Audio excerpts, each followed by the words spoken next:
things that we know that these meetups are organized by Code Your Future, and we've been talking a lot about.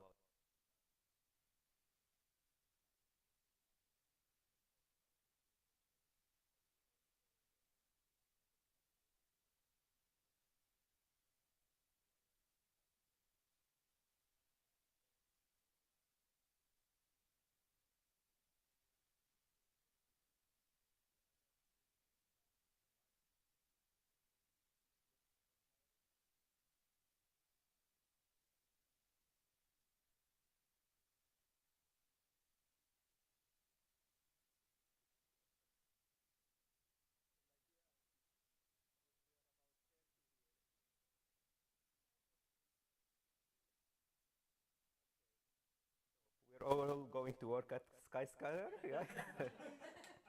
Yeah. Um, Anyone else? Well, if people are looking and they don't want to say it publicly, just come talk, and you can do it privately after. Anyone else looking, hiring, or anything? Yeah.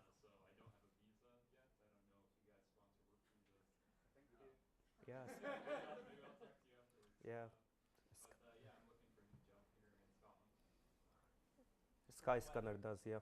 Yeah. Yeah. Yeah, I've dealt with visas all my life. Skyscanner does sponsor visas, so go for it. uh, cool. So the first talk I say is about Code Your Future. First, I apologize that I'll be doing two talks tonight. That was not planned, but it happened. Sorry for that. The first one is the non-techie talk is about Code Your Future. So we thought every time we talk a little bit about it, but this time we tell you what we do exactly and so on. So this talk I actually did in a festival, a cool one called Afrotech Festival down in London. I didn't change the logo because I like the festival. But yeah, it will be about Code Your Future. So my name is Muzaffar. I'm a software developer at a startup called Kindaba, based in Edinburgh. I'm also a mentor at Code Your Future and one of the organizers for the Scotland branch of it.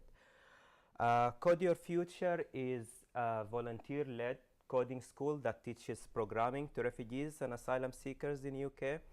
We started in London in 2016, end of 2016. The guy who started is called is Herman from Venezuela. I was mentored there, and then I moved up here and was one of few people who started the classes here. So the first class in Glasgow started in April. We have a class that graduated basically end of last year, January, and now we started the new one in January 2018. So to start talking about that, so why refugees and asylum seeker? And this is the bit of the talk that's very problematic within us in Code Your Future. A lot of the people in the project say we shouldn't even mention that. It's just we don't need to talk about that. It feels defensive or anything. And there are others who think, yeah, it should be mentioned. So the first time Code Your Future had coverage here in Scotland, in the Scotsman, and Scotland is probably one of the most progressive parts of Europe, not just the UK.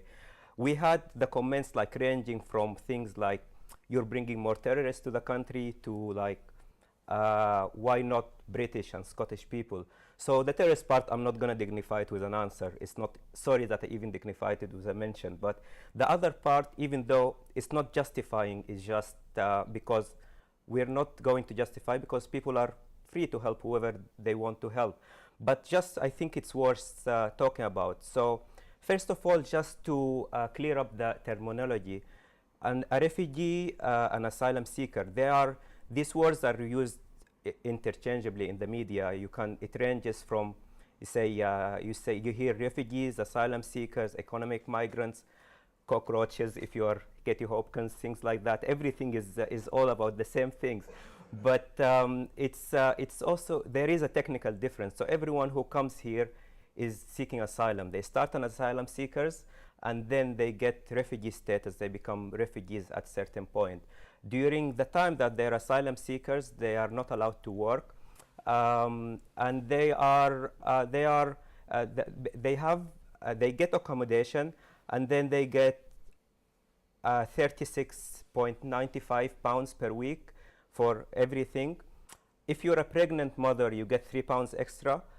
If you have a baby under 1 year old, you get 5 pounds extra. If a child between 1 to 3, you get 3 pounds extra. So that's the situation of asylum seekers in a civilized, rich country like here. In my view, like personally, like any civilized country should look after its most vulnerable, and that like a government that looks down at homeless people, people who need benefit to everything, that's very bad. But that's a very different kettle of fish from a government that kills its own people, prosecute them because they are gay, they have different religion, they are things like that. It's not the same thing. But in general, governments and us as human beings, as a society, as a world, we should be looking after our most vulnerable. And this group, I think, it is, given what's going in the world, it is the most vulnerable. And then why coding? So I myself, I'm from Sudan, and we have one of the worst dictators in the world. Since all my life, he was there. And a few months ago, we had the bread crisis, and then he came out on TV and he was like, you know, before I came into power in 1989, you didn't know pizza and hot dogs. So we don't have bread, but he's shaming us for having pizza and hot dogs, like a modern day Marie Antoinette. And sometimes this feels the same thing. People escaping war and discrimination, and we're talking about coding. And for me personally, I take it like this is the bit that I take it very personal. Like, yeah, no, coding is a way to get bread, pizza, hot dogs, get a good life, get everything. And that's why it's good to learn coding. It's also the most democratic skill that you can have, because anything else, if you do physics, like there are physicists who come here as refugees, there are mechanical engineers, anything. When you come here, you have to start from scratch because no one accepts your education from somewhere else. With programming, it's not like that. It is an equal field, kind of. So if you know programming, no matter where you come from, anything, it works. And that's why coding works in this case. So we teach coding, but I think I would say we are more than a boot camp. By virtue of what we do, the target group that we have, it's a different from any boot camp in any place. So I had few examples, and this is like some of the things that the students could go through. One of our students in the last class, he was detained by the Home Office. He's still detained for more than 6 months. Regardless of your politics or so on, he's not a criminal, in my view. The same happened now this class. This is the kind of uncertainty. So here in the first class, we had 13. 8 of them were asylum seekers. That means that when they start a 6-month journey to become developers, they actually have no clue where they're going to be in 6 months, in 6 weeks, even 6 days, they don't know. And that was an example. Simon was detained, and he's still detained. And the other side of it is that we have few that started where they're in the asylum seeking process, and they kept coming and persevering, and that makes us all of us actually, first of all, see our problems in perspective and respect more that what they're doing there. Also, we learn more than coding. So this is in our Slack channel. Gordon, who didn't come today, he's teaching us Ouija words, like including myself. And we have in our Trello board, so Johannes, he's Ethiopian, and he sent in the Trello comment on a card, like, I've been faltering about this code for hours. And I had to Google what faltering means and get explanation what it means. I don't even know if I'm pronouncing right, but so that's it. This is like more than, this is not working, but you can check it on my Twitter. If you check my Twitter account, there is, on the top pinned tweet is from our graduation project, and it's 2 children of a mentor and a student, a Polish mentor and a Somali student, and they are dancing Kelly in the graduation. I feel like this is basically what the project is about. It evolved, and we say like it's a community that happens to teach coding. Actually, coding becomes a side effect. It's not the main thing in a way. So that evolved. It's not one of these things where you're enforcing, hey, we're a family, or we're enforcing, hey, we're a community. it evolved from just virtue of what's happening, how people are volunteering. And then the diversity of the group.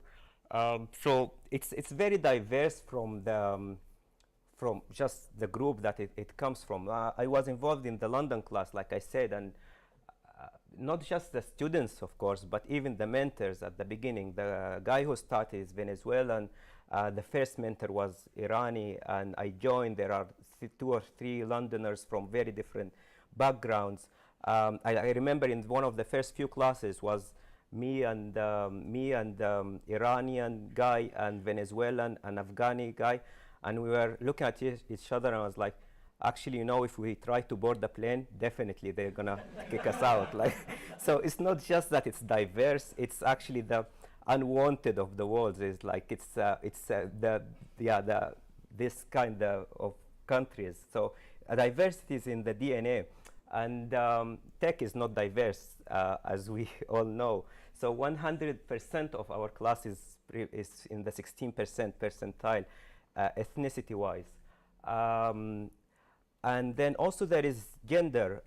Gender is harder. First of all, because unlike the rest of the society, with asylum seekers and refugees, it's not 50-50.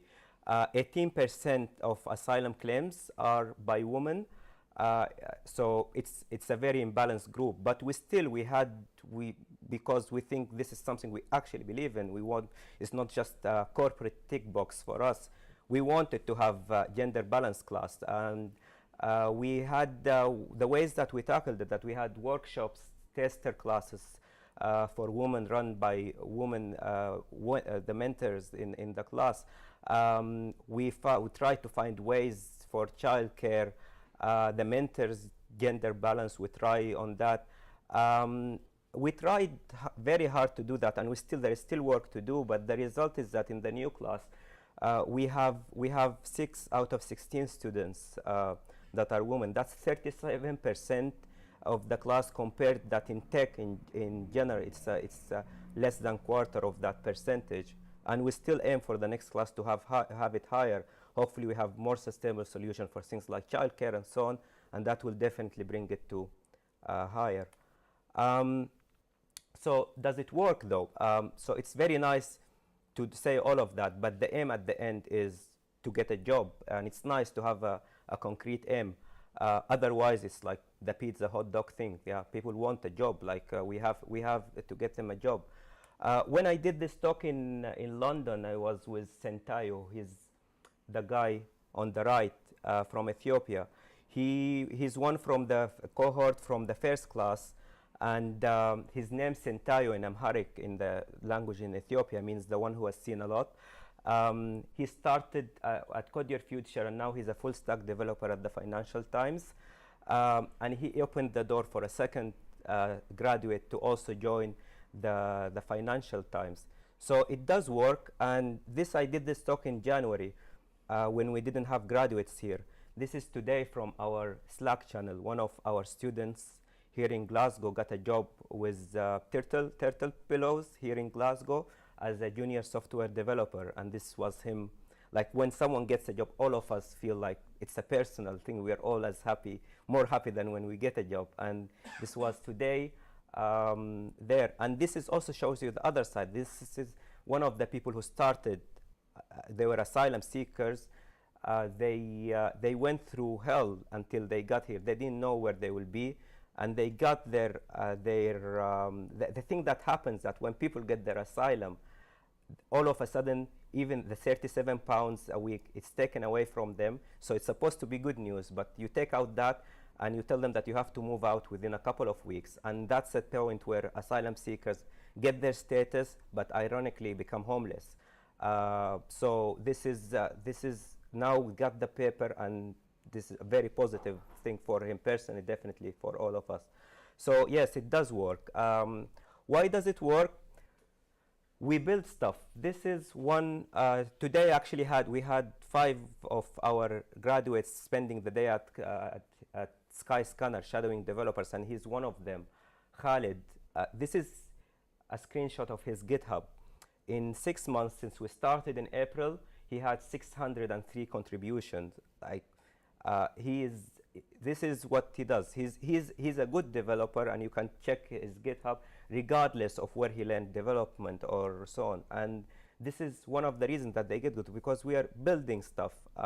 We are immersing coding in a way that we go for conference. This is a photo from going to MongoDB conferences in London, and another one in a hackathon in JP Morgan where they won an award there.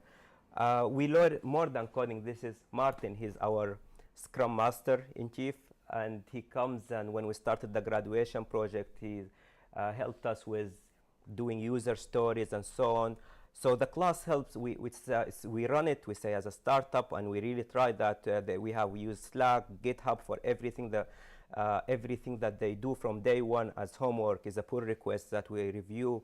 Trello, Agile, stand-ups in the beginning of the class, retrospectives, end of each module.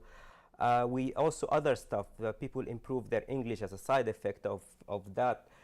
Instead of other ways, communication, improving presentations. So it's more than just the coding. All of us who teach in the class, who volunteer teaching, we work professionally, and we know what's needed to work in a company, and that's a recipe that we try to apply there for them to be ready to work, more than just being good coders.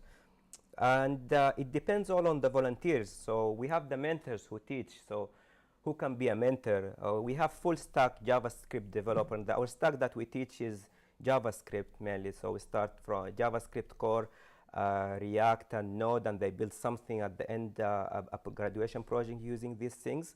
But especially at the beginning, it's actually better when we get people who are not JavaScript developers, because the students want to learn more logical thinking and just being programmers in general, regardless of the language itself. So even if you don't do JavaScript, it's you can help.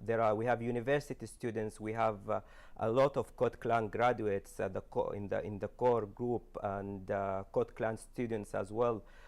So anyone can come, and it doesn't need to be a long-term commitment. We all volunteers. We work around our own schedule. The main class is on Saturday. Even people who can't come there, they do other stuff in the same time, like meeting midweek or so on. But mentors also, they improve the syllabus. The syllabus is open source, and we built it ourselves. They lead the class, they help in the class, create exercises, help review the PRs. And other thing, we're all volunteers. We don't have a PR arm for us, or someone doing HR, recruitment, anything. It depends on our own relationships and our own effort. So something like this, one of the mentors tweeted for Wesboss, and like, hey, would you give us your courses? And we got Wesboss courses for free for all the students there. They help with childcare. They bring food. They eat food. We eat food. And food is amazing, because you get food from, we have 13 nationalities in the current class. In 16 students, 13 nationalities. You come 1 week, you have Iranian food, you get Ethiopian food, Sudanese food, anything. Like, it's the best restaurant in Glasgow, hands down. Also connect with companies, arrange venues, recruit mentors. At this stage, actually, we're reaching a point that we need people who don't want to do any programming and who are happy helping with running the classes and the admin coordination, emails, things like that. We need that more than the actual the developers. We want developers, but also if people are open to doing that, would be great.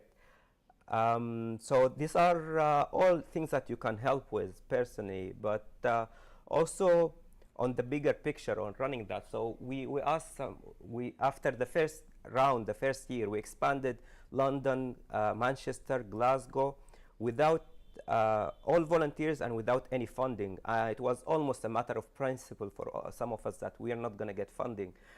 We reached a point where we know, like, we lost 4 mothers in the first class because we could not guarantee childcare. So there are practical things that we need. So sponsorship, so far there is no one who takes a salary in that organization in any of the cities, and everything goes to the students. So sponsorship goes to this thing: childcare, transport, and mobile internet. And this is actually brings us to why we're making the meetup here and why we're here. That Skyscanner sponsored our current cohort. And that's, so these are things that go directly to things like you see someone, we have two mothers that managed to attend the class because their childcare can be covered from the sponsorship. We have two who are coming from Edinburgh. We have a couple that they need transport in Glasgow because they are a few that they need transport because the £37 a week doesn't cover. And yeah, that sponsorship goes to directly affecting people. So when companies, we all work in big corporate companies, when they talk about social stuff and social awareness and stuff, there are ways to do that. If it's not a corporate tick for your company, there are ways to affect people's lives directly. And then the other way to help is just to hire the graduates or be open about hiring the graduates.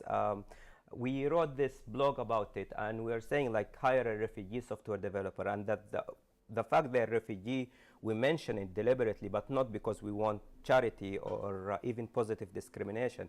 It's because someone who's been through all this journey is bound to be a good employee, ambitious. They have characters that you need an employee regardless of it being development or anything else. When you hire someone, you're not just hiring a coder, you're hiring a package, a person, and all of these things are ticked by virtue of the journey they did to be in this place. So yeah, hire the graduates. We already proved that they are hireable, and hopefully in Scotland people will be as open as London and other places about this. And other things like what Skyscanner did today, shadowing the students who came and shadowed engineers there, this is very helpful.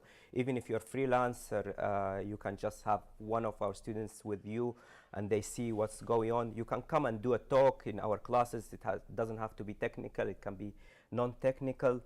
And talk to your boss. We all have bosses, unfortunately, but so talk to them. Like we've been, if you feel this is something that you believe in, it's as developers, we think that we are in our corner and we don't have that much say sometimes, especially in bigger places, but we actually do. Just talking, and you know your corporate, your company's politics and who has the power, just talk to them. Hey, there is this project, just give these people an interview opportunity and see if they are good or not, just a fair chance. So please also do that. And that's it. That's Code Your Future. Thank you, guys. Yeah.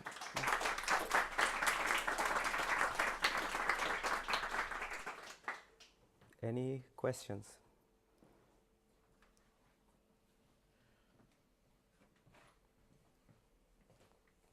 Cool. I'll go ahead then. What do you look for in someone that perhaps hasn't got all the technical skills, but would like to kind of help out as much as they can? At this stage, like I said, we actually need people who don't know JavaScript or coding but want to help with other stuff. So this class is bigger, so people know about it. They have more expectations, students and mentors, and it's becoming that there is a lot of coordination work there. We have an inbox with lots of emails that we can't, we're finding hard to manage. There is the class, things around the class to manage. There is all the admin coordination, management of the class, the new mentors, how onboarding of the new mentors, and we reach a point where we see that we have to be more mature about how we run things, but we are stretched with volunteers who are doing teaching, we're doing midweek help, we're doing lots of things. So if there are people who not necessarily want to teach, who are not available on Saturdays, but they are willing to help with the other stuff, at this stage they are more valuable even than, you know, JavaScript, Java help, or yeah. How do you volunteer?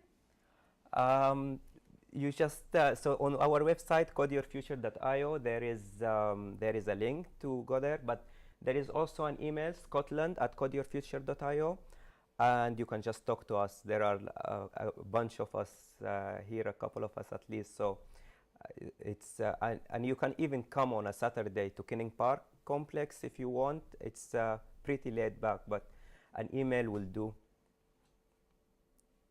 From what time to time? 11 to 5, but you don't have to be there all day. You don't even have to be there every week. There are people, we have people who help just remotely on PRs, on Slack channel, people who come every now and then to the class, people who come part of the day. You don't have to be there all day every Saturday for sure. None of us can do that.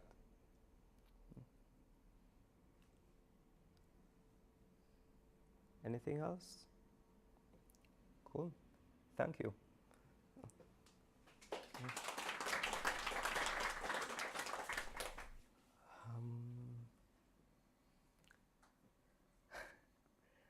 So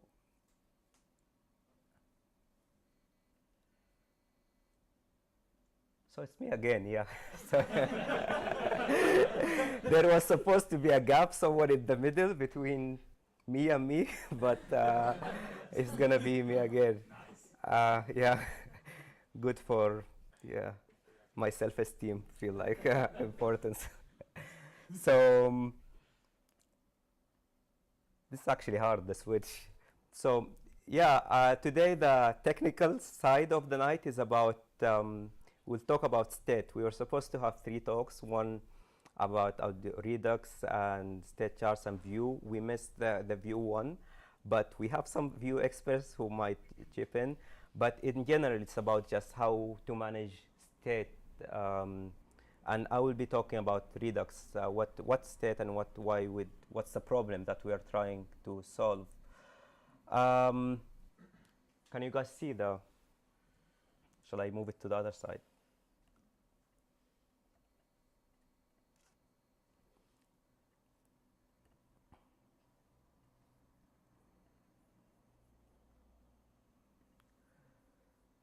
So yeah, this is,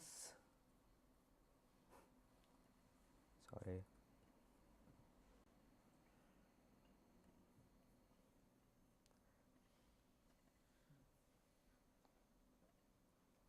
So yeah, this is on the left. It's a React app, React Native app, but just showing the presentation there, just because. So state basics in React. So in React, I don't know how familiar people are with React, but so the main concept in React that you are building, you have components. You create components. You try to use your main logical piece of thinking is components. So if we look at this app screen there, this is the code for it on the right. And there is a top-level view component that's from React Native itself. There is a component that we defined ourselves. It's called slide title. If I go to that, this is a component that returns other components inside. So an application basically in React is components nested inside each other, starting from the top one. Then you have parent component, children components, and so on. So your unit of abstraction is component. That slide title, if I go there and change something in that one, I change the title of the stuff, and it will apply to anywhere that I'm using that. So it's like if I'm defining my own augmenting HTML with things that make sense for my domain space. So I'm building this slides, and a slide title is my component. So you have a richer language of expressing your application with React. So the main thing in React is a component. That's it.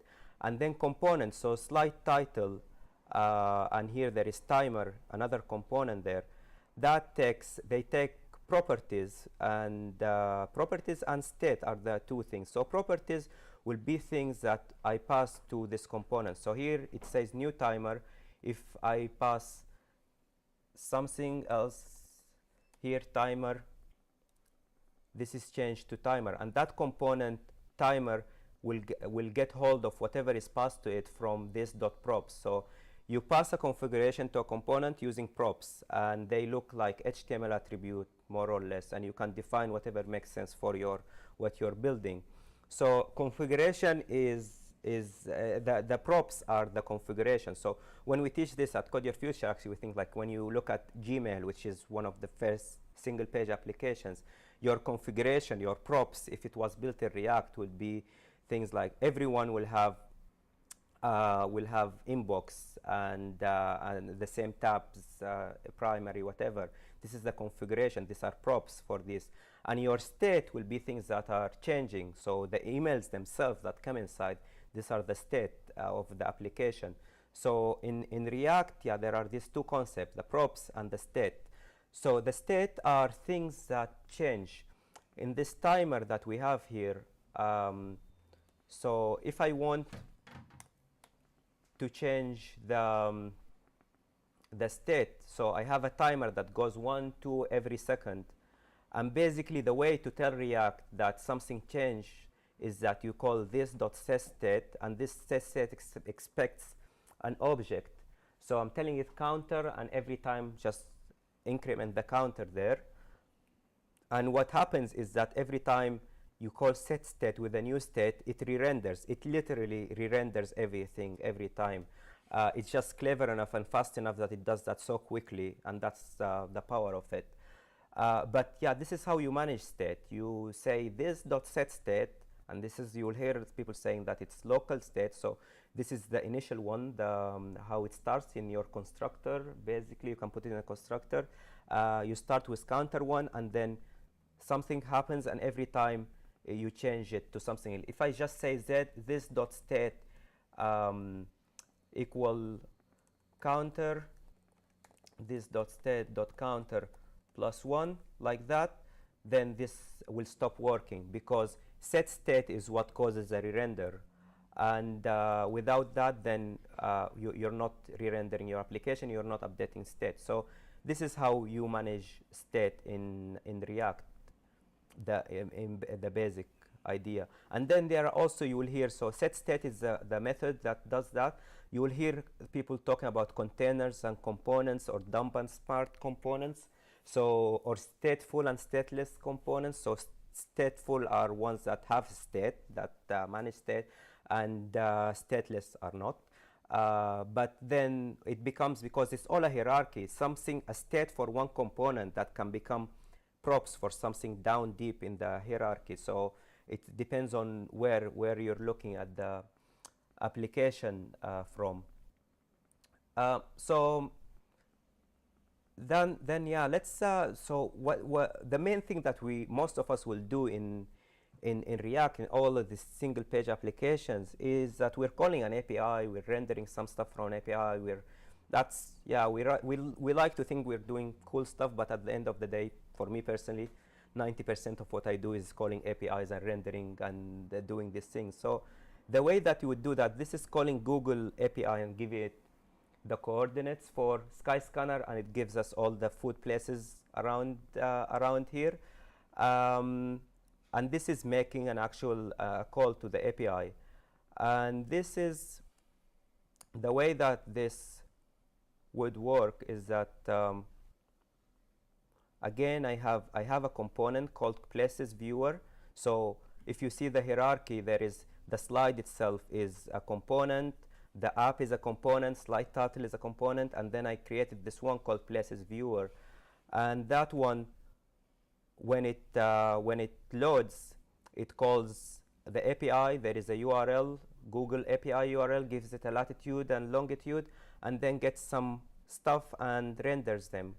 And it's the same concept that you have to use state for it to re-render. So when you start the component, you don't know what are the objects that you're going to show. You just fire something to the API, you get something back, and then you have to call this .setState. Otherwise, it will not re-render.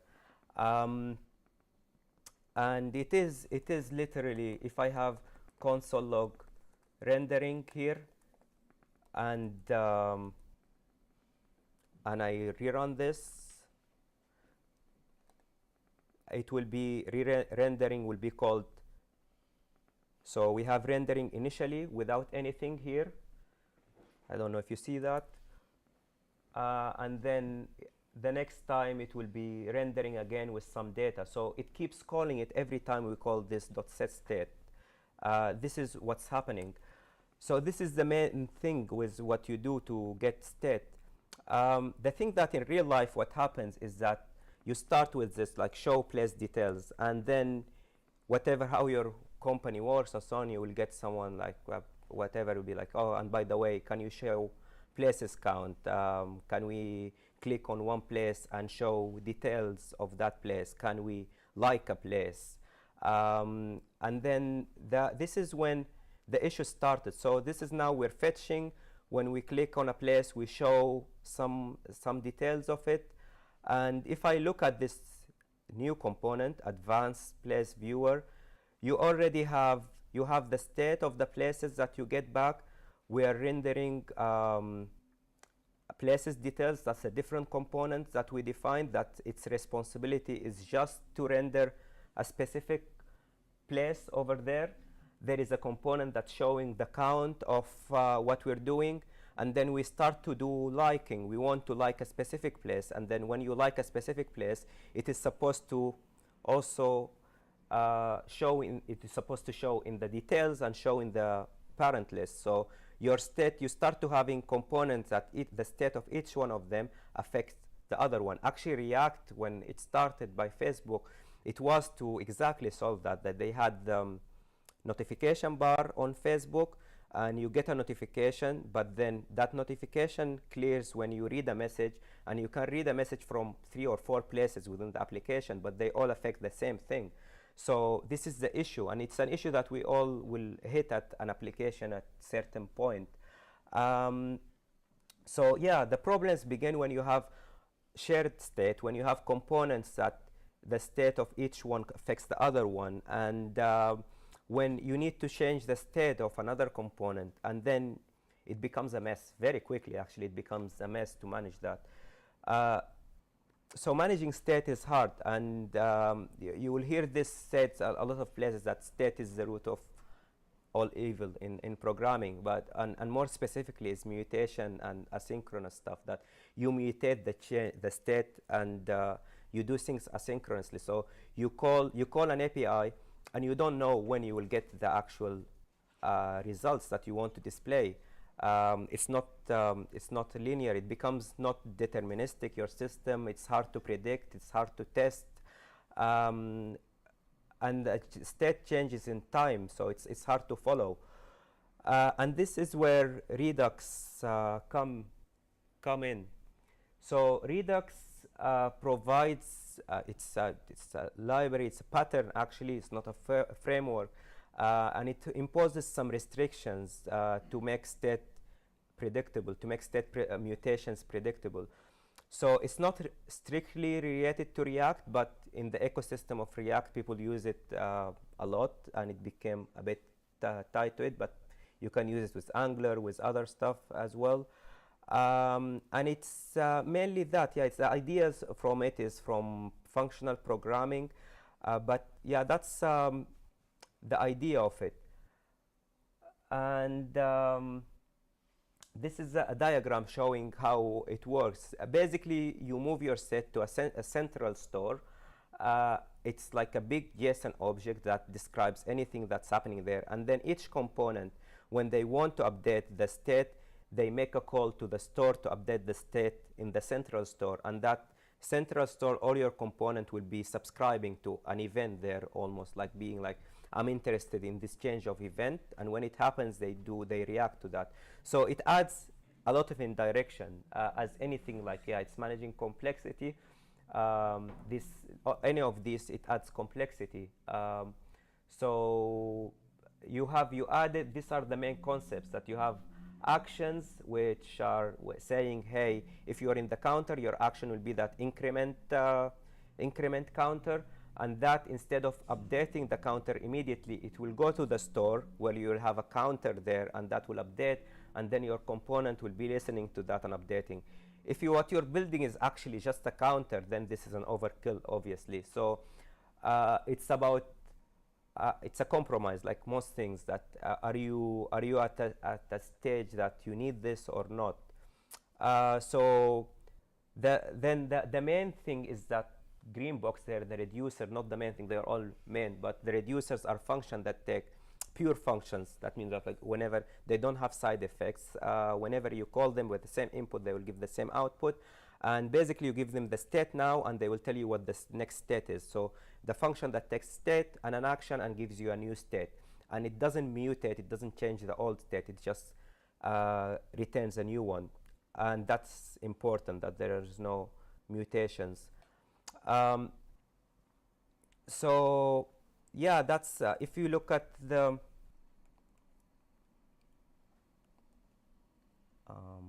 where did I put it? This is, yeah, the application that you see that as a showcase for this is a to-do MVC thing that I don't know if you saw that. You can see it online. It shows all of this concept in different places, but with different frameworks. But with Redux, the main things that you have is that you have a store, and the store is just this big massive JSON, and you have this is a to-do list. So you have an event, for example, called an add to do, delete to do, and so on. And these are reducer functions. So they basically, you say that when you have an event called add to do, you will get a new to do to the list, and you append it to that array in the state. So these are the reducers. They are functions that take an initial state and an action and return a new state without mutating the old ones.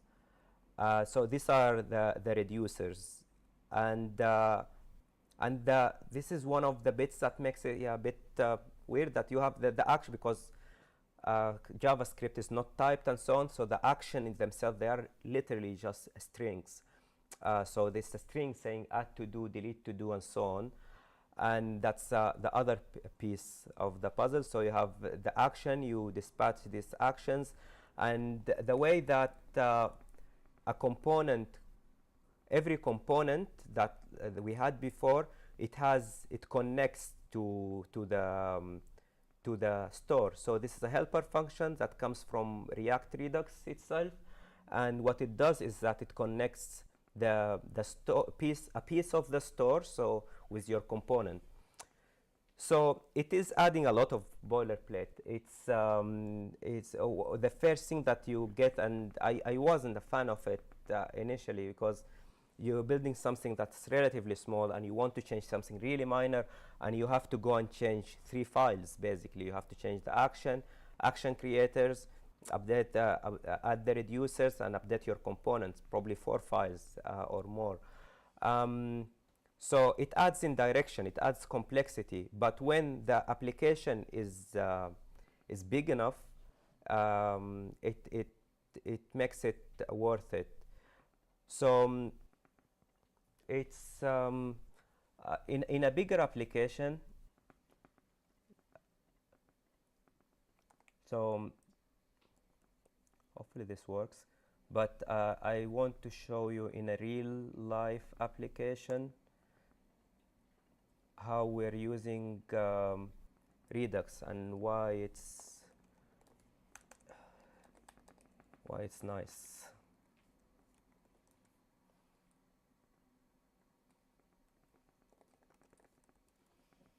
This seems to me more like a workaround, because it might be an issue with the architecture of the language.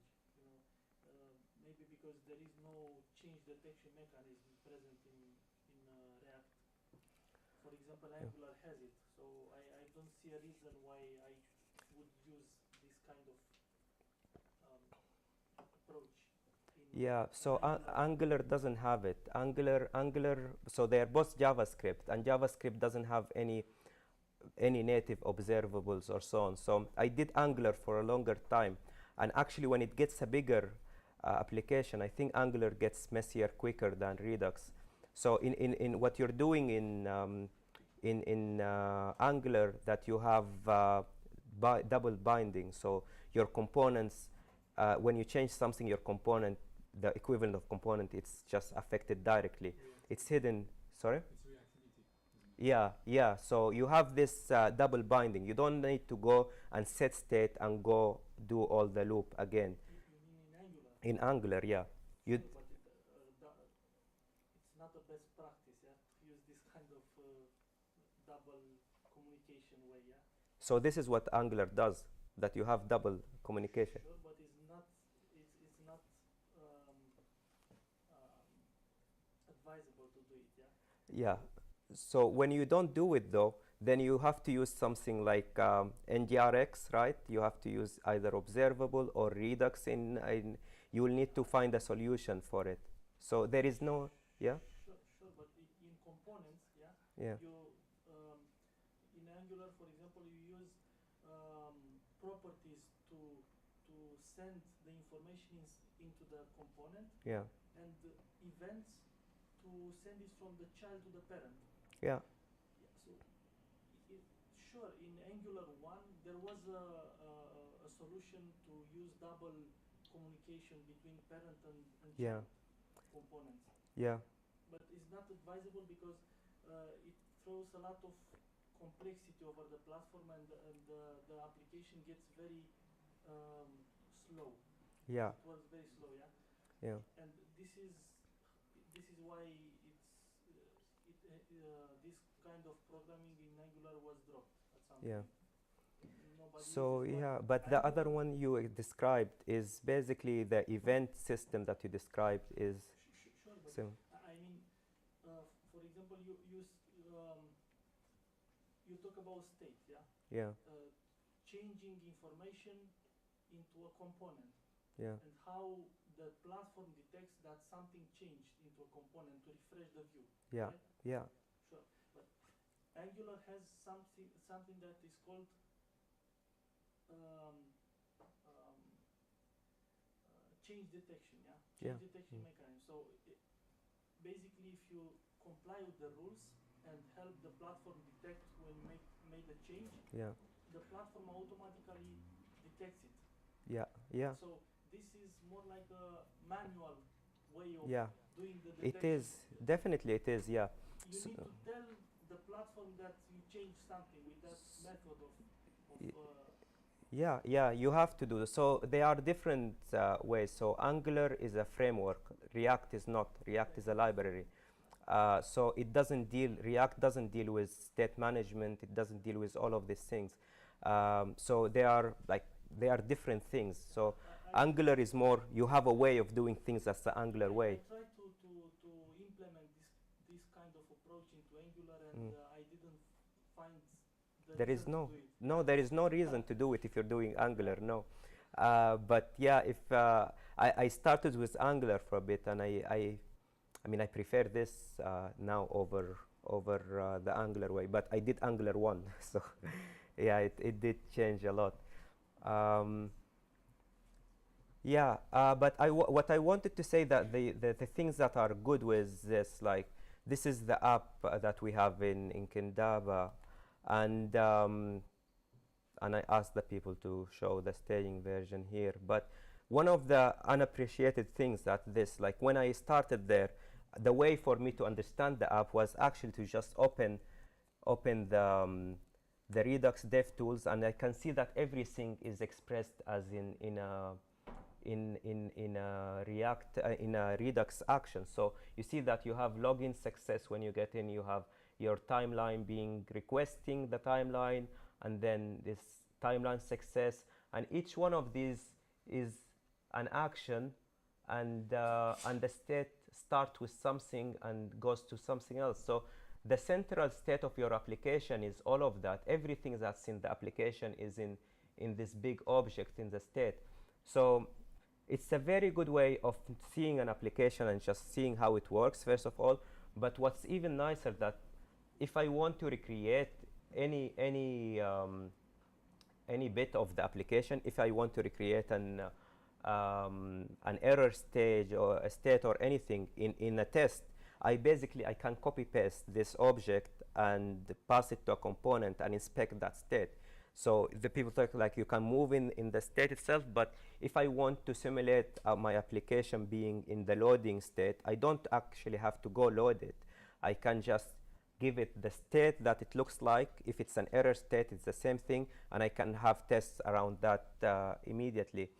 And when it becomes bigger, so in this case that you have notifications from different places, you have things loading from different places, all affecting the application. In this application, it's very nice to know that everything goes through the same way. So it's adding complexity, but it's a balance about when to add that complexity. So if you do it in a small application, then you're just punishing yourself. In a bigger, it's a big enough application, then that order of things that makes it easier to track things. So we had bugs with login, with other stuff, and it's very good to know that if there is an issue, you know that you always have the same cycle, that the things go through the stage, the store, and comes back to your component, and your components are not aware of what's going on outside of them. If 3-4 places need to show the count of timeline requests, then they just have to subscribe to the store, and that's it. It's good at a certain stage of an application, and in practice, then doing this in code in a bigger application, for me personally, I like to use a helper, Redux source, to just get the boilerplate a little bit less, but then it's the same. You have this reducer function that take some state and return a new state, and that's it. And these are very easy to write tests for because they are pure functions. And then the last thing, the concept that you need with Redux probably is that when you do asynchronous stuff, is you need a helper, middlewares, and one of them that people use is Thunk, which helps with doing asynchronous stuff. So when you do asynchronous stuff, you can just dispatch, you can do an asynchronous activity and then dispatch events the same way for it. But the idea remains the same, that everything that you do go through the central state here, and everything is expressed in a state, in an action and a change of state. So that's Redux, and it's one way of solving the same problem basically. MVC in Angular is another way. We are hoping to see like how Vue does that. Daniel is going to talk about another way of managing it as well. Do you want to That you want questions? I guess what we could do is maybe stick up the questions for the open discussion now, so people can think about it. Okay. And then I can give my short talk, and then we can have a discussion. Cool.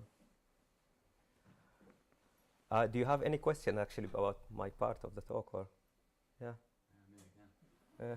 I think you probably get this one all the time, but how do you know that it's time to start using something like Redux?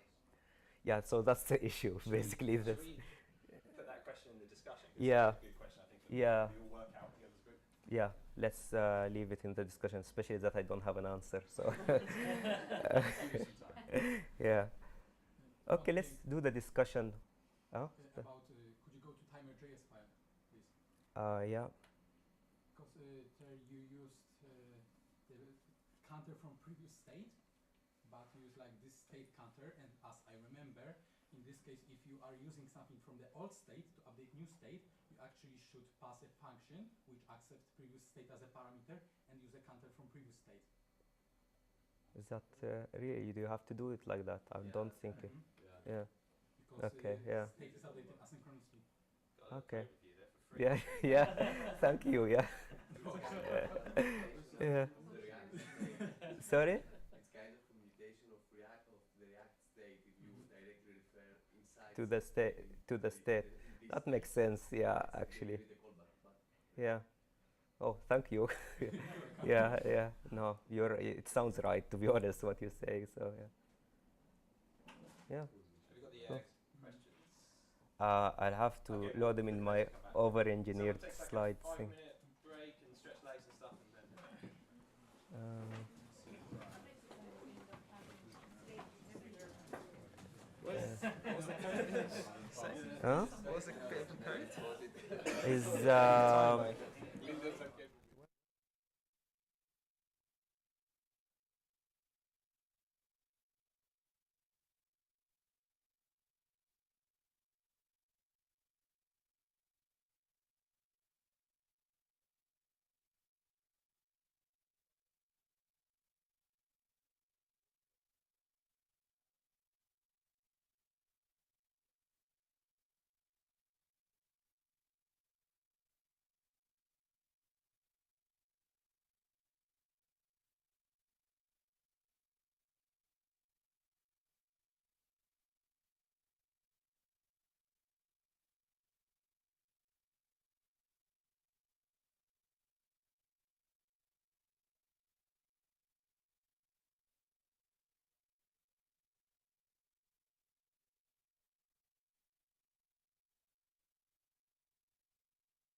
reading about and playing around with.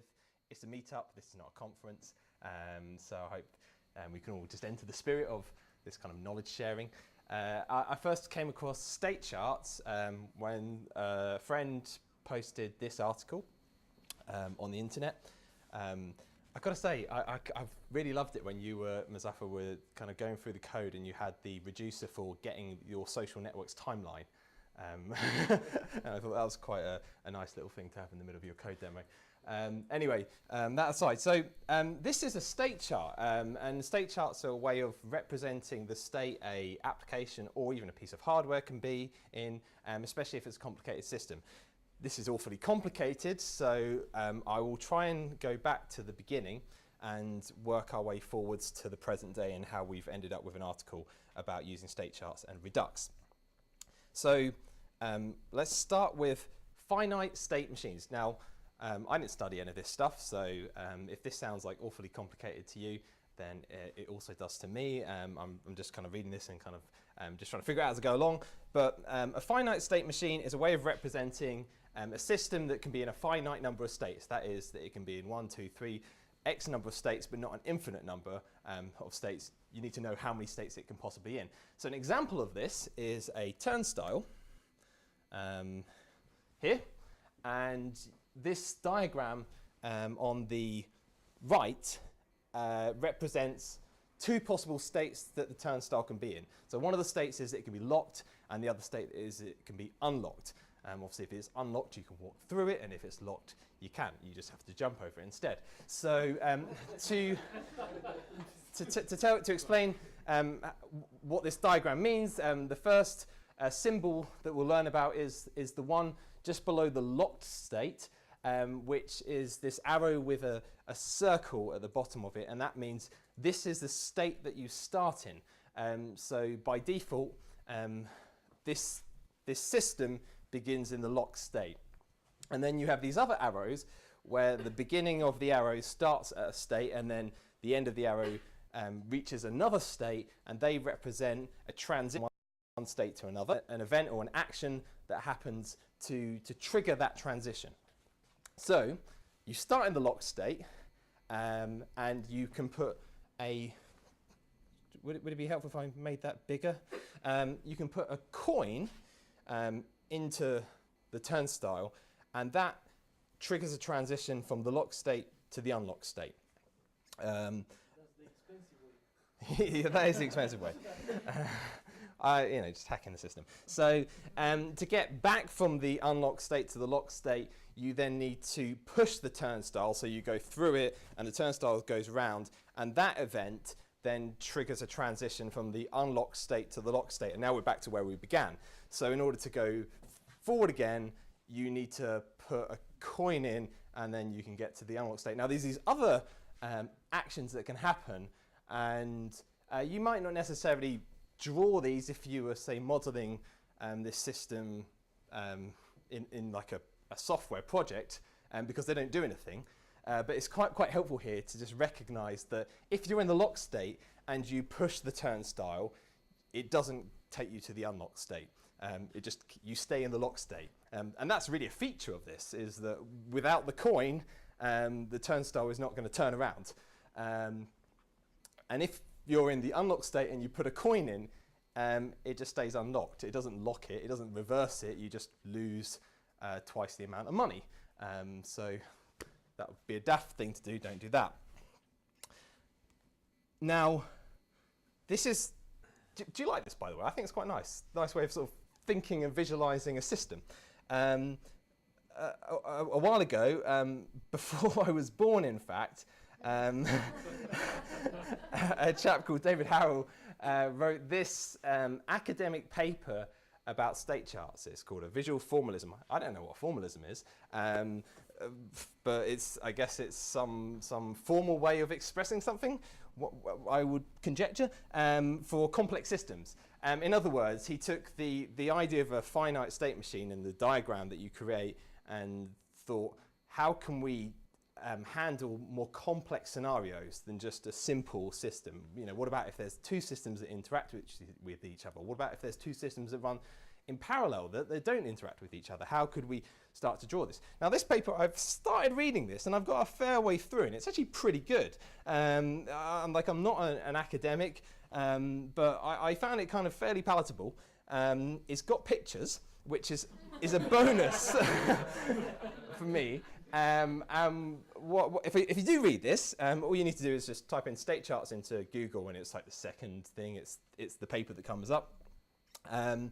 You just need to kind of like maybe, I was reading on screen, but it helps if you can like perhaps see all the figures because he references, say, figure 4 on page 19.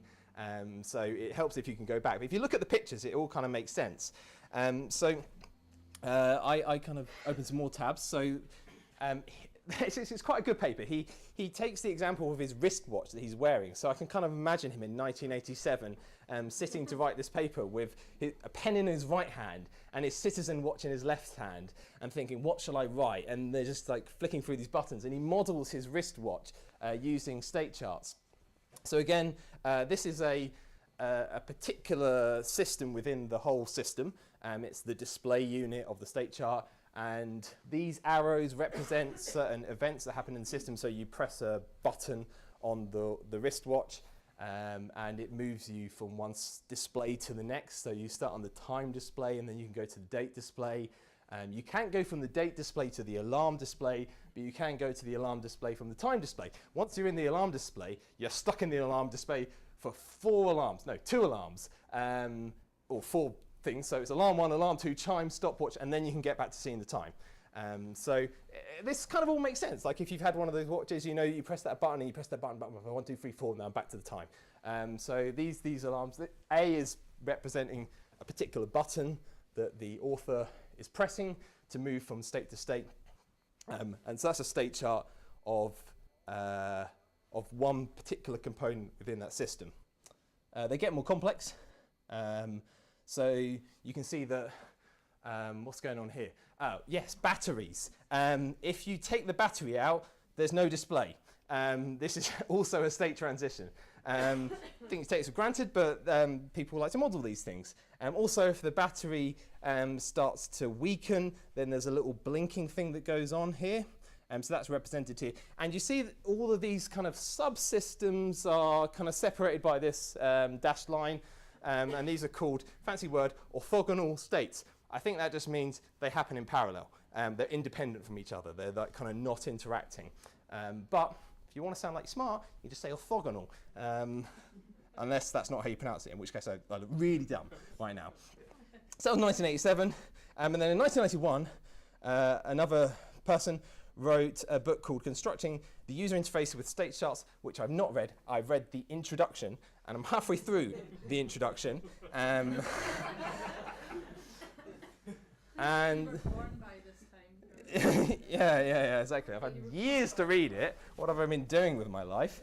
And what this author does, in the spirit of taking a particular system and writing a book about it, is to describe how you would model the user interface of a calculator using state charts. And as you can see, there is a book here and it has words, and I will scroll through that until we find a diagram. This is fun not having prepared for a talk at all. I enjoy it. So fast forward through to present day, to React conference somewhere in Europe, and people turning up having spent lots of money on their tickets. Someone decided they would give a talk on using state charts and React. This is an example that this particular speaker posted on Twitter this week of something that is represented entirely using a state chart. And it's a really, really nice animation. I just mention it because look how beautiful this is. But this whole kind of component and these animations and the different states you can go in here. So, you know, the dragging state and the kind of moving, you know, the mouse and dragging these selected items through. That's quite complicated. There's a lot going on. And if you've, you know, done programming and animation and interaction, it can get quite buggy quite quickly. So it can be represented like this. This is the state chart for that particular system. And actually, this state chart, I mean, we can try and understand some of it. So the circle arrow thing, the start one, starts there, so it's a start state. And then we've got an action to go into selecting. And now we start getting some events. So if you do the mouse move, then you'll kind of stay in selecting, but the mouse up takes you to the selected state.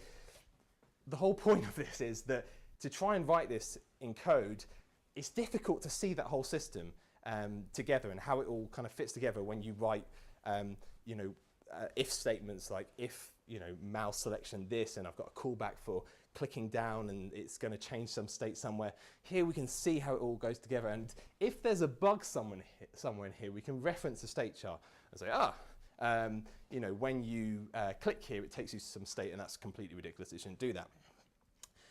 So this state chart is actually generated from the state chart that's represented inside of the code, and I will just expand that so that it's can be seen. So within the code is the state chart or state machine, and we have an initial state, the start state, and then we have an object containing all the different states. Each state is represented by an object property. It's keyed by a property. So that's a start state, that's a selecting state. And then the various states all contain a way of exiting those states. So on mouse down, then we move to the selecting state. And this bit here says that we're also going to trigger another action as well that can be used elsewhere in the system. This is a state chart of traffic lights. It represents, it includes something called a hierarchical state. So you've got the red is really big here. That big box, this is a really massive state, and it's a massive state because it's got a whole nother state machine inside of it. But you've got the red, the green, and the yellow states. So on a timer, the traffic lights will change from red to yellow to green. This is obviously a US one because there's no red orange. But when you're in the red traffic light state, you've also got this other state machine that controls a little bit on the bottom of the traffic lights, which tells the pedestrian whether they can go or not. So you enter the red state, and you remember that kind of initial arrow with the circle. That means, well, as soon as we go into the red state, we start immediately on that walk state for the nested state chart. So traffic lights go to red. Immediately, the pedestrian state chart enters the walk state. Then we've got another timer on a particular timer action. We move to the wait, and then we've got another timer saying to stop, and then we're going to exit, and we'll go back to green to let the cars through. This is so not British traffic lights at all, is it? Because that's not how they work. Present day, React conference, David does a talk about state charts, and he releases a library called XState. And I mean, who knows, maybe this is going to be like a big deal or not, I don't know, but I think it's significant because as far as I know, it's the first state chart library that is just a simple, it just creates transitions as pure functions. So most of the other solutions are big frameworks that deal with all the kind of stuff you want to solve. This one allows you to create a state machine, and it provides you a way of transitioning from one state to the other. So you provide an initial state and an action, and then you get the next state. So it's kind of pretty similar to what Marta was talking about with Redux, like with the reducer, that you have an initial state, an action, and then you want to transition, and it gives you a new state. Rather than calling your reducer function that you've written, it actually references your state machine that you've declared. Declared is a really key word because I think that is sort of the cohesive link in terms of where this fits into the community. So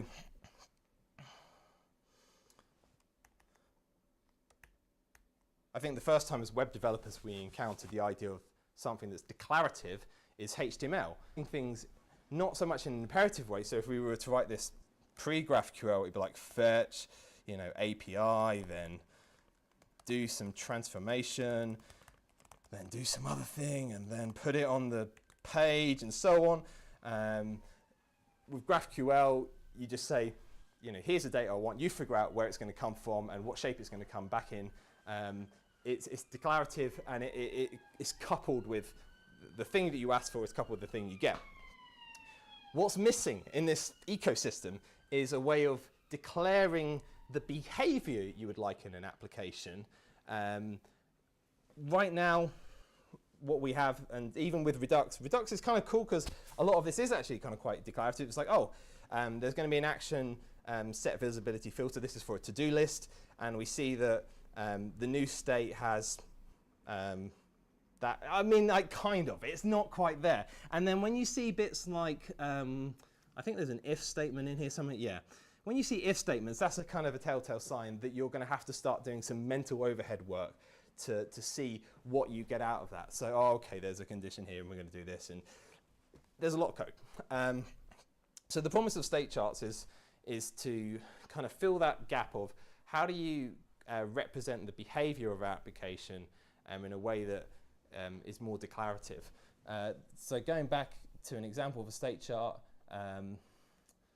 this is one that I wrote, which means that it might be completely terrible and like may not employ any of the best practices of state charts. But I wanted to take, what is this? This is a to-do. I think this is a to-do item. So there's kind of two to-dos, two states that you can be in with the to-do. Is you're either in the editing state or in the view state. When you're on the view state, if you double-click the to-do, you move to the edit state. And when you're on the edit state, if you save the to-do, which might be by, say, clicking outside of to-do, you move to the view state. There may be another way. Let's say press escape key could also take us to back to the view state. With state charts, you tend to keep your actions more as like what actually happened in the view, rather than the view determining what should happen behaviorally.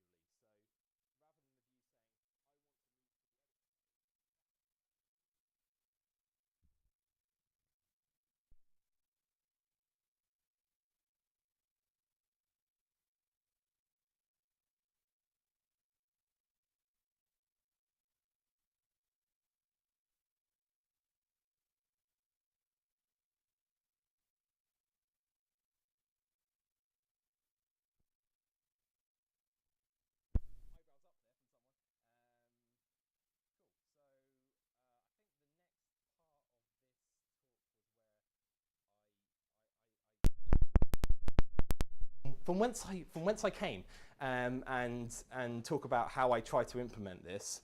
I actually spiked introducing a state chart at work this week. I thought it would be really good, we could see the promise, and I talked to my colleague about it, and we're like, yeah, we think this could be really helpful for some of the scenarios that we're in, but right now, let's just maybe like kind of kick the can down the road and like think about it at some other time, because we weren't quite sure on like what the right pattern was. In this article, the author, I'm going to talk kind of quite specifically about Reduxes. So if you only learned about Redux 30 minutes ago, I do apologize. We're deep diving now. The author suggests that you put the state chart before you go to the reducer. So the part where you do the transition inside from the state chart, so you say, okay, here's the existing state that the view is in, call your state machine, get the next state, happens before the reducer. One of the disadvantages of this approach is it lends yourself to really only having one state chart for your entire system. There's a couple of issues with this.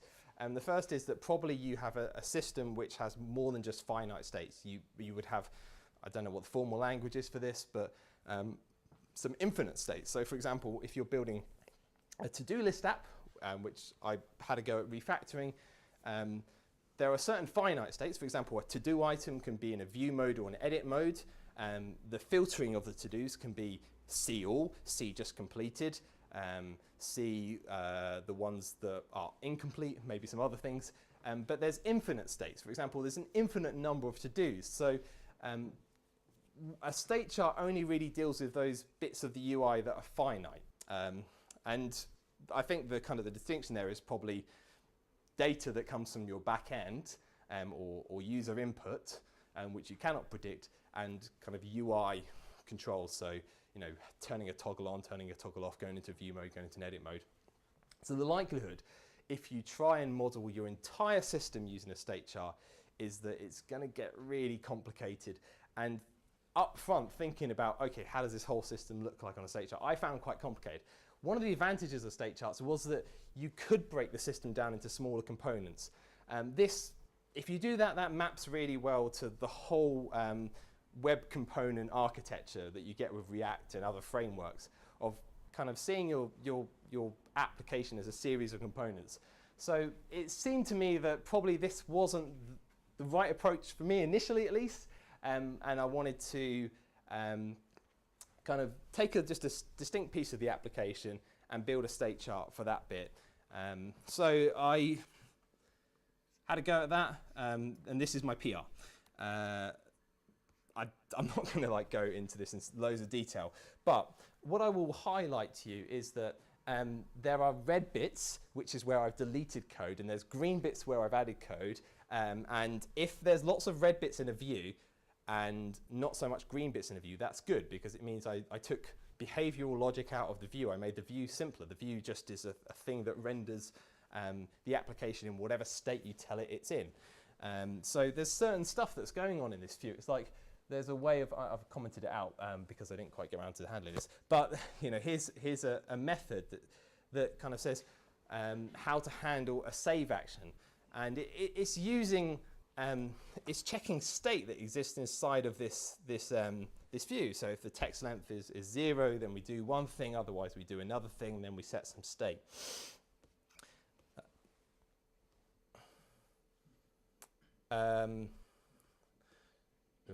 So within the reducers, there were certain bits that came out. So for example, completed was part of sort of the whole data. The completed state of a to-do could be moved into a state chart. So if I go back to the state chart that I wrote, we've got an action here that when you complete a to-do,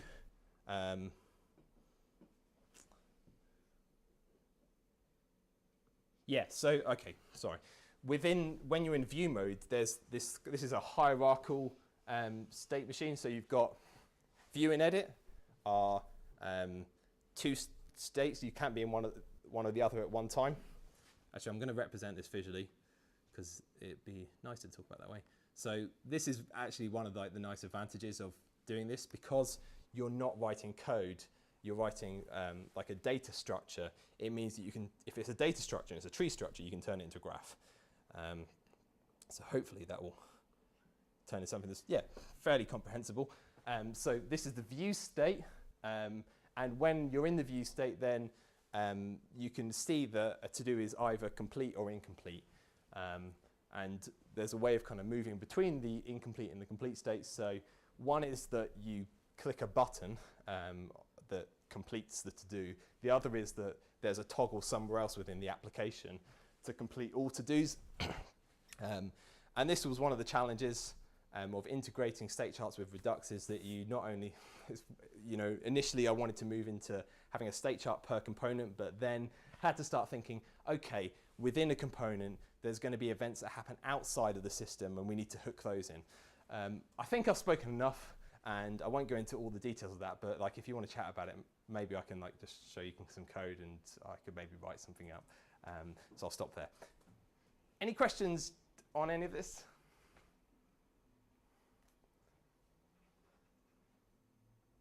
No? Thanks. I'm going to hand over to Thomas, who is even less prepared than I am, because he only agreed to do a brief. Would you like to use my laptop? Yeah, it would be nice. Yeah, cool. A brief introduction to state management in Vue.js about 30 minutes ago. So like huge props for coming up and doing the talk. And just make yourself at home on my laptop. Text editor, Yeah. that will do, if it works. I think I shouldn't have unplugged it. It is.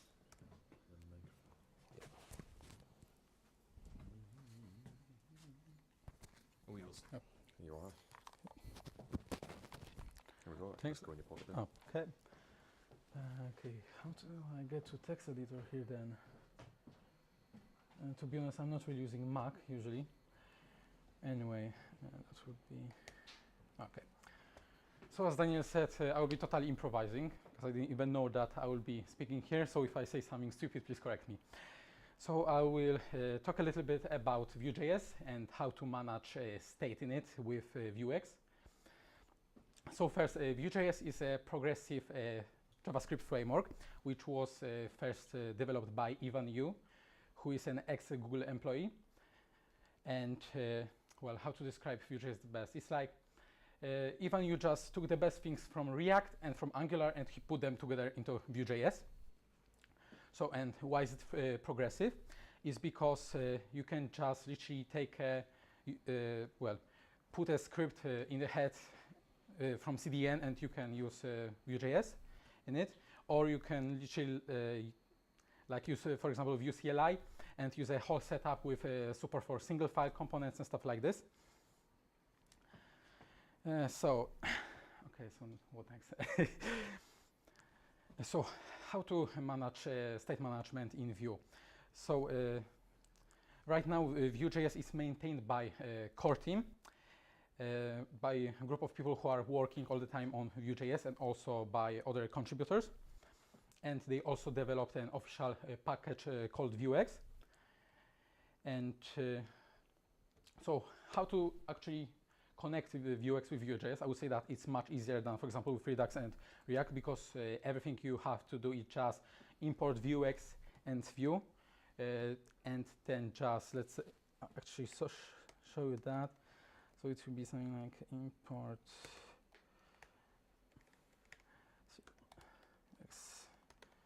from that Vuex, and then let's say Vuex store.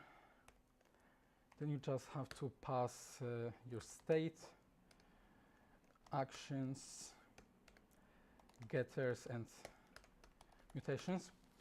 So it works in a way that, well, actually Vuex is also like Redux based on Flux pattern, so it's quite similar.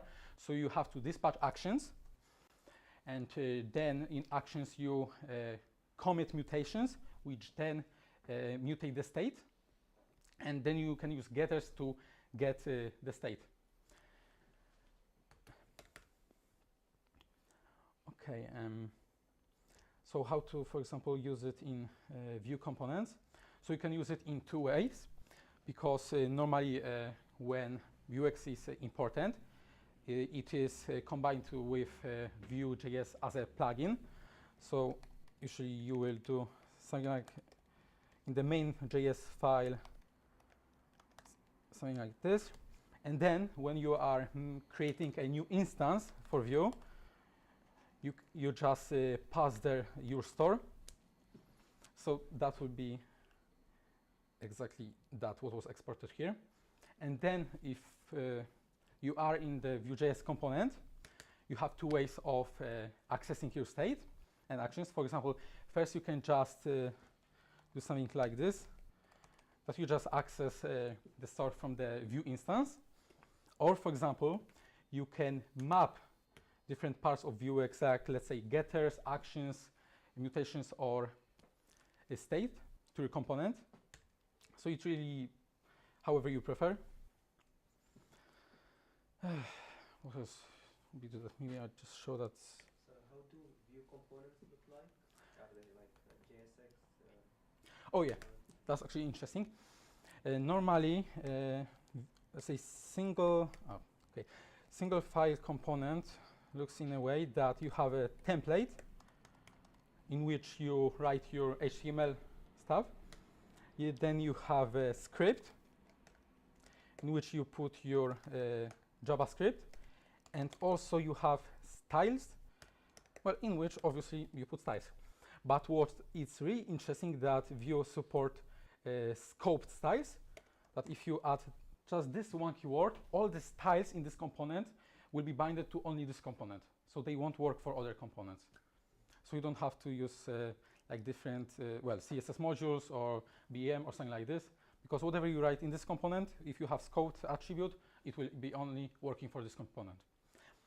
But also, well, as let's be honest, React is at the moment the most popular JavaScript library.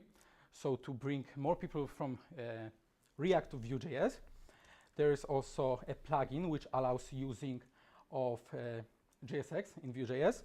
So you can literally write your component just like in React, as well as functional components. So instead of having a template, so maybe actually I'll just do this in this as well.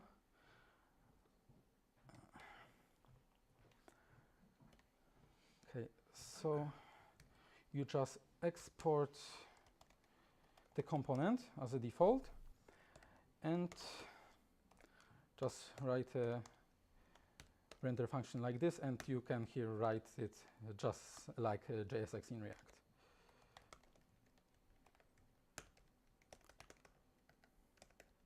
Just like that.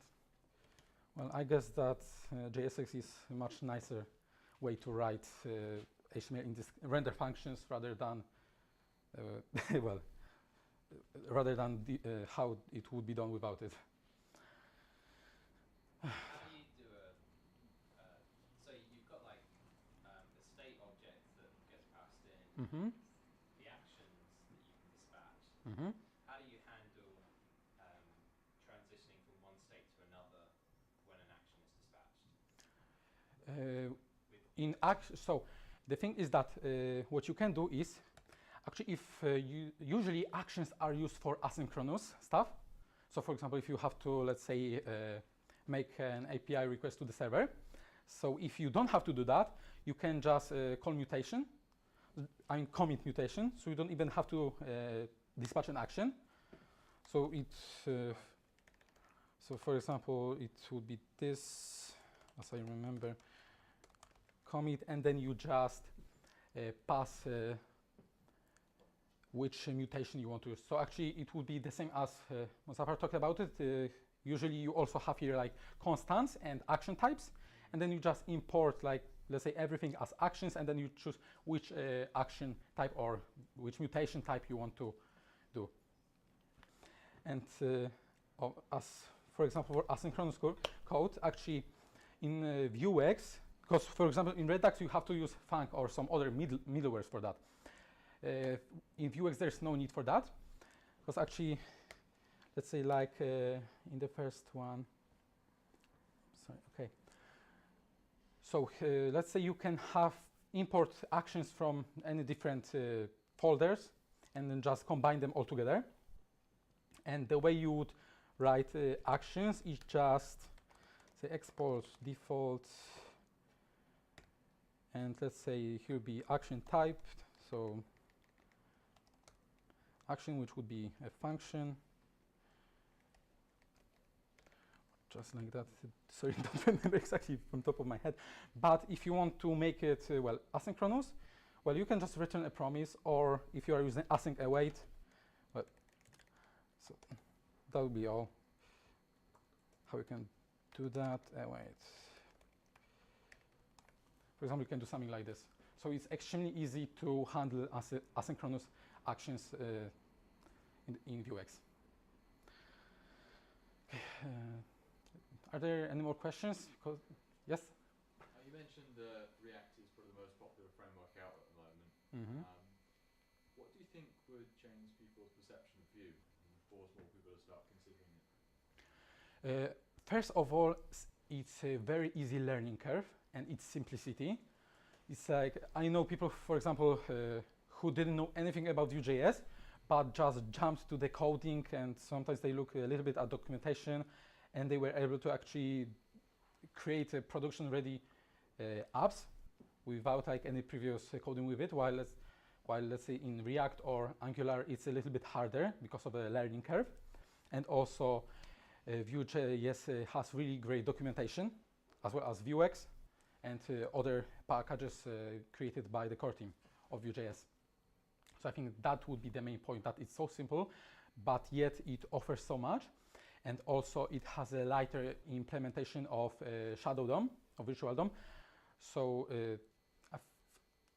I'm not sure exactly, but as I was reading recently, Vue and Vuex together is like 36 kilobytes gzips, while React with Redux is like 54 or something like this. Don't remember exactly, but Vue with Vuex is much lighter, and in many places much faster as well. So I guess this would be the main point.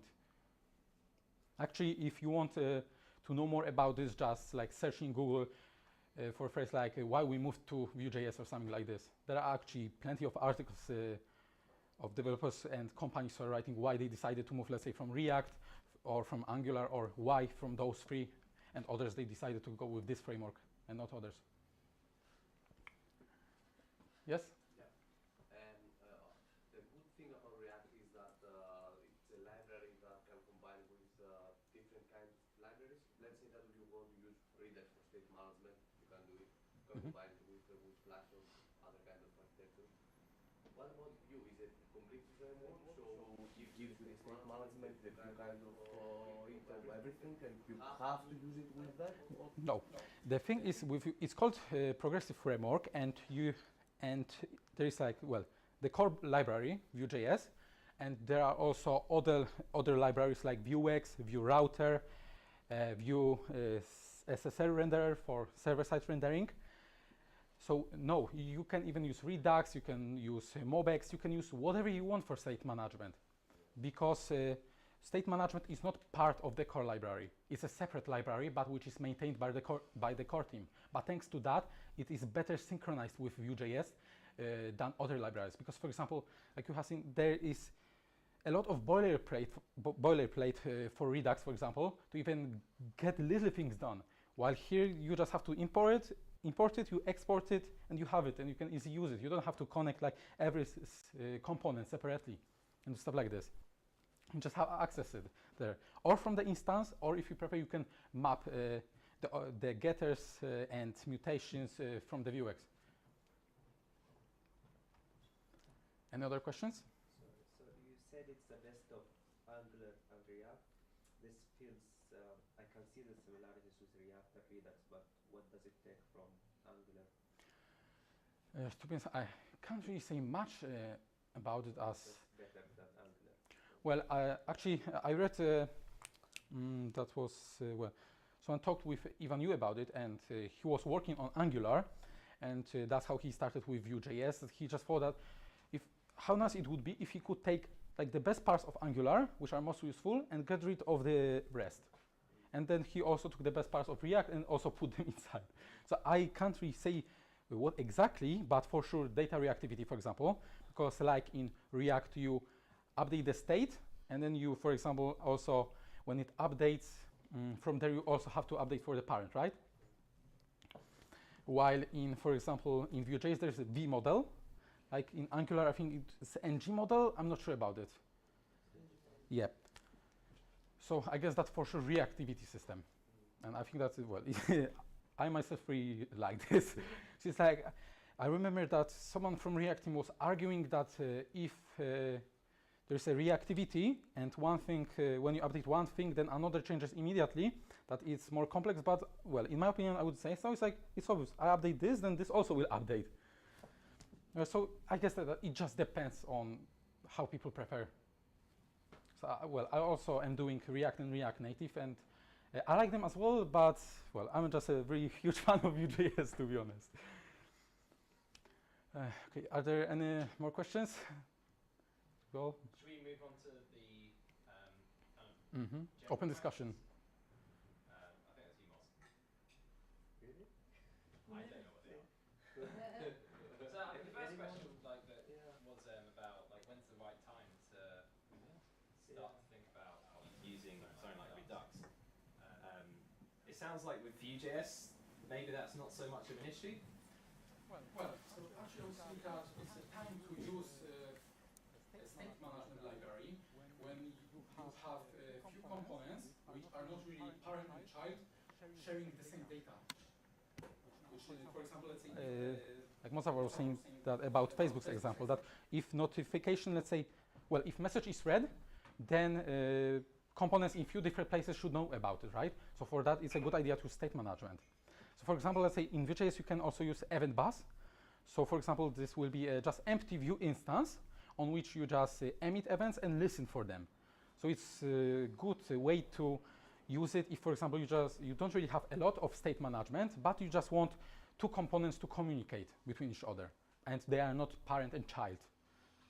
But well, if you have much more state management and communication between components, then it's time to use state management library, in my opinion. I think also you should combine both. This is what I find now, like in React. One of the things that you saw, like there are things that we put in Redux just for the sake of it. So you have a form that you're updating, you know, that's just the form fields, and that's not global state really. But if you a lot of the times if you're using Redux, you feel like you should get everything in the global store, but no one cares about the state of that specific form except the form itself. So I think it should be okay to just mix the two local state with global states. Sometimes you make that decision consciously. it depends How you on prefer? If you already have it anyway, then yeah, sure, why not? But if in this case you would have to add this additional boilerplate for that and additional size to your bundle, then it might not be a good idea, especially in smaller applications. But in larger one, then for sure, if you are using it anyway, and let's say if you have most of the components like clean of the state, because state is in this state management library, so why not be consistent with that and just keep it in the state management anyway. We've run out of time. So I'm just see the time, and we said we finish at 9, so we'll finish on time.